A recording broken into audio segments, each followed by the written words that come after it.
Ever wondered how real estate agents get paid and how that impacts the sale of your home? Well, today we're talking about compensation, commissions, and what you need to know to make the best financial decisions when selling your home.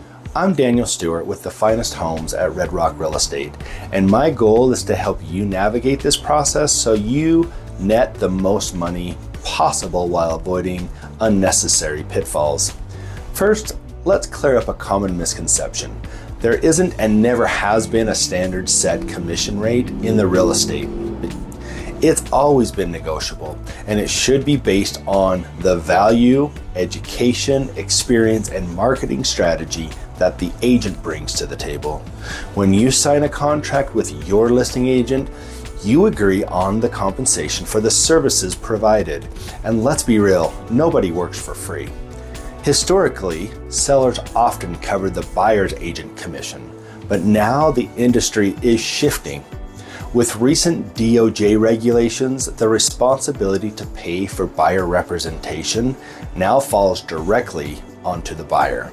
That means buyers must sign a contract before seeing homes, agreeing to pay their agent's compensation. However, as a seller, you can still offer compensation to a buyer's agent. This could be a closing cost credit, a flat fee, a percentage of the sales price. Why should a seller offer compensation? Let's break it down strategically. Think like a buyer. If you're purchasing a home and you now have to pay your agent out of pocket, does that make sense that the process more attractive or less attractive?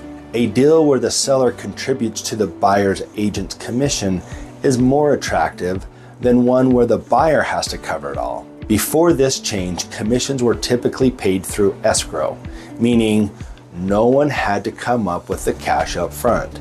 Now, if the buyer is expected to pay their agent out of pocket, it adds a financial burden that many buyers can't afford.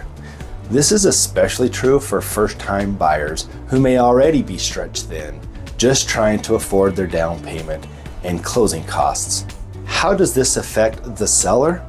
The truth is, if no compensation is offered, some buyers may not even consider your home. Fewer buyers equal fewer offers equals less compensation for your home. Less competition equals lower sales price and a longer time on the market.